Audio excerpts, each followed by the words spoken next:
Frank Delaney checked his bank balance on a Tuesday morning and saw $340 sitting there that he hadn't put in himself. His first thought was that someone made a mistake. Nobody had. 3 years back, he was 51 with $6,200 saved and a mortgage payment that stole his sleep every night. Now the number kept climbing while he barely thought about it, growing on its own like something was working behind the scenes while he slept. Savings or debt? Which one keeps you up at night? Drop your answer below. 3 years before that Tuesday, Frank was working 60-hour weeks as a maintenance supervisor at a packaging plant outside Dayton, Ohio, pulling in $71,000 a year, more money than his father ever made in his life. And somehow it still wasn't enough. Every paycheck landed on a Friday and disappeared by the following Wednesday. A truck payment, a birthday party for his granddaughter, a weekend trip his wife Carol had been asking for since spring. None of it was reckless. That was the part that scared him most. He wasn't blowing money on nonsense, he was just living a normal life, and a normal life was eating him alive. He'd tried budgeting apps twice and quit both times within a month. He knew the numbers in theory: save 10%, pay yourself first, don't touch retirement early. He'd heard all of it 100 times on the radio, in magazines, at the dentist's office, from his brother-in-law who sold insurance, and never missed a chance to bring it up at Thanksgiving. Knowing a rule and living by it turned out to be two completely different things, and Frank had never found the bridge between them. Then in January, his plant switched payroll providers, and during setup, an HR rep named Denise mentioned something almost as an afterthought. She said the new system let you split your direct deposit. A fixed dollar amount could go straight into a separate account before it ever touched your checking. Frank barely wrote it down. It sounded too simple to matter, the financial equivalent of a diet tip you skim past in a magazine. But 2 nights later, lying awake doing the math he always did around 1 a.m., mortgage, truck, Carol's car, the credit card he never quite paid off, he thought about that split deposit again. If the money never landed in his checking account, he'd never see it there to spend. He wouldn't have to trust his own willpower, which, by that point, he didn't trust much at all. He logged in the next morning on his lunch break and set $200 a paycheck to route straight into a savings account he could barely remember opening 5 years earlier. Nothing about that decision felt dramatic, and Frank didn't make a show of it. No announcement to Carol, no post about it online. He just clicked a button and went back to checking hydraulic pressure on line 4. But that button was the first domino, and Frank had no idea yet how many more were about to fall. For 2 months, nothing about Frank's life looked any different. Same truck, same shifts, same Friday paycheck that felt a little lighter than before. But underneath that ordinary surface, something was quietly compounding, and if you've ever wondered whether small money moves actually add up to something real, stick around, because Frank's next decision is the one that changed the math entirely. And hitting subscribe means you won't miss where this goes. By March, the automatic $200 had grown into something Frank could actually see, and seeing it did something budgeting apps never had. It made saving feel real instead of theoretical. So when his plant announced raises that spring, an extra 90 cents an hour after his annual review, Frank did something almost nobody does. He didn't let his spending grow with his paycheck. He went back into that same payroll system and pushed his automatic transfer up by half the raise, banking $90 extra a month before he ever felt it land in his account. Most people don't do this. Most people get a raise and their life quietly expands to swallow it. A nicer car payment, a bigger cable package, dinners out that used to be special occasions and slowly turn into routine. It isn't greed, it's comfort, and comfort is patient. It waits until you're not paying attention, and then it takes the raise you worked a whole year for and spends it before you even notice it's gone. Frank had done that exact thing after his last 2 raises, and he could tell you exactly where that money went. Nowhere he could point to. Nowhere he could remember, nowhere that made his life meaningfully better. This time was different because the money moved before comfort ever got a vote. Frank never saw that extra $90 sitting in his checking account tempting him. It went straight past his hands and into savings, and within 6 months he had built something he hadn't had in over a decade. A real cushion, north of $3,000, sitting untouched. Carol noticed before he told her. She found the balance on a shared banking app in June and asked him about it over dinner, half worried he'd done something reckless with the truck fund. When he explained it, the split deposit, the raise he never touched, she went quiet for a second. Then she asked the question that changed everything for both of them. If we did that with more of it, what would we actually have in 10 years? Frank didn't know, but the question stuck in him the way good questions do, and it sent him looking for an answer that turned out to be bigger, and stranger, and far more powerful than either of them expected. That question is what led Frank, on a Saturday morning with a cup of coffee going cold beside him, To finally open the retirement paperwork, his plant had mailed him 3 separate times, and he'd shoved in a drawer without reading. The plant offered a 401k with a match, 50 cents on every dollar he put in, up to 6% of his pay. Frank had never enrolled, not because he didn't want free money, but because the forms looked complicated, and he always figured he'd get to it later. Later had lasted almost 9 years. He sat down and actually read it that morning, and what he found made him a little sick to his stomach. 6% of his salary came to around $280 a month. The match alone, money his employer would hand him simply for showing up and contributing, added up to roughly $1,700 a year that he'd been leaving on the table since he was 42. Over 9 years, that was more than $15,000 in free money he never claimed, not counting what it would have grown into if it had been invested the whole time. Frank enrolled that same morning. What Denise had mentioned back in January, almost as an afterthought, was about to turn into something far bigger than a simple savings trick. Frank didn't just start contributing to get the match. He set his contribution to increase automatically by 1% every year on his plant's review date. A small box he could check once and never think about again.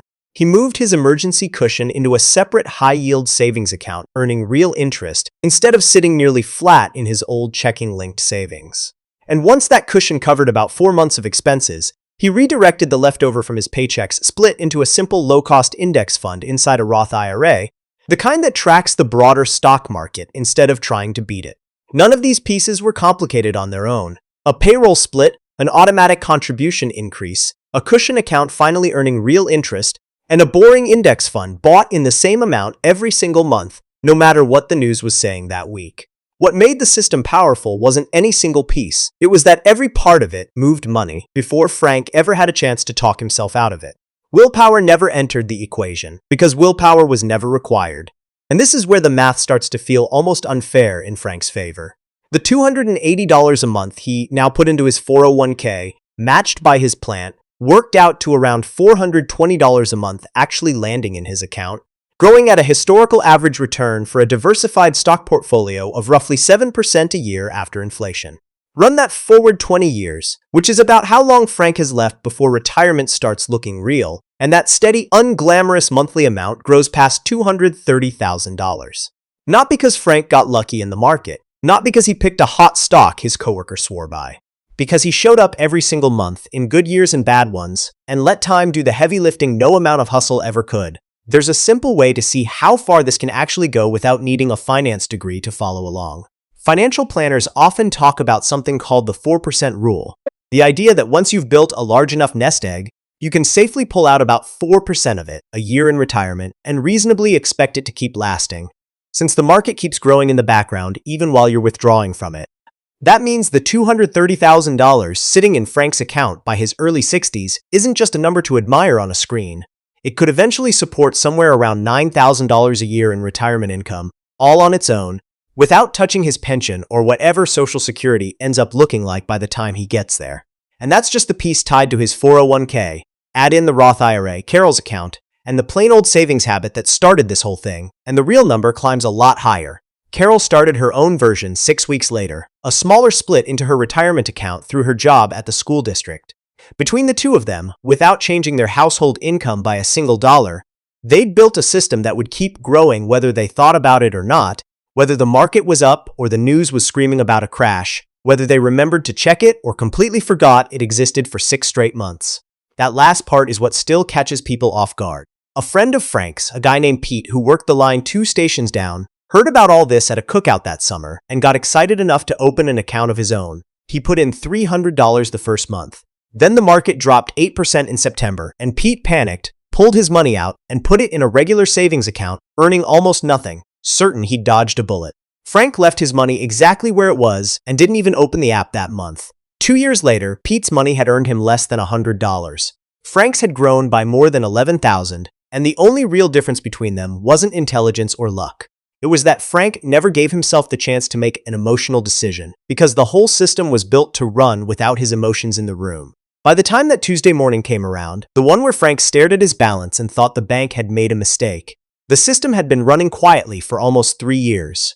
He was 54 now. The mortgage that used to steal his sleep still existed, but it no longer felt like a weight sitting on his chest at 1 a.m. His 401k had crossed 6 figures that winter, A number that used to feel like something other people reached. People with different jobs, different luck, different lives than a maintenance supervisor from outside Dayton. His Roth IRA, funded almost entirely by money he never had to decide to save, because the decision had already been made a year earlier by a version of himself sitting at a kitchen table with cold coffee, had grown into a second cushion neither of them had to think about. Frank's income didn't change much over those 3 years. Just a few raises he barely noticed since half of each one moved straight into savings before it ever reached him.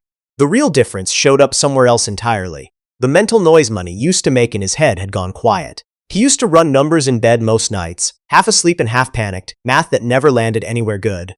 Now most months he genuinely forgot his accounts existed until a quarterly statement showed up in his email, and even then he mostly glanced at the total and went back to whatever he was doing, usually watching his granddaughter's soccer practice from a lawn chair on the sideline. What surprised Frank most about building wealth this way is that it never feels exciting while it's happening. There's no dramatic before and after moment, no single day where you cross a finish line and someone hands you a trophy.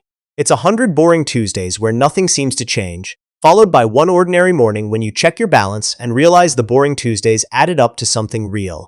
Frank didn't feel like a different person. He felt like the same guy who fixed hydraulic lines and coached soccer on weekends. He just wasn't lying awake anymore. Carol says the biggest shift wasn't the number in the account at all. It was watching Frank stop flinching every time a bill showed up in the mail. He used to open envelopes like they might bite him. These days, he barely glances at the return address before opening them, because for the first time in his adult life, money wasn't something happening to him. It was something working for him, quietly, in the background, while he was busy living the rest of his life. Ask Frank today, and he'll tell you the system only worked because he built it once. On a Saturday morning with cold coffee and a stack of paperwork he'd been avoiding for years. And then he simply got out of its own way. He didn't check it daily. He didn't try to time the market or chase whatever stock was trending that month. But there's a piece of Frank's story we haven't touched yet, and it might matter most if you're starting later than you'd like. Frank was 42 when that first $200 started moving automatically, not 25, not 30. If you're watching this thinking your window already closed, thinking 50 is too late, or 45 doesn't leave enough runway, that's the exact assumption Frank carried around for almost a decade. And it's exactly what the next video is going to take apart, piece by piece, with real numbers for starting late and still retiring on your own terms. Watch that one next, because knowing the system is only half of it. Knowing how to run it when you feel like you're already behind is what actually changes what happens to you over the next 10 years. Frank's money is growing right now, while you watch this, while he sleeps tonight, and it never once asked him to stay awake worrying about it. Go set up yours.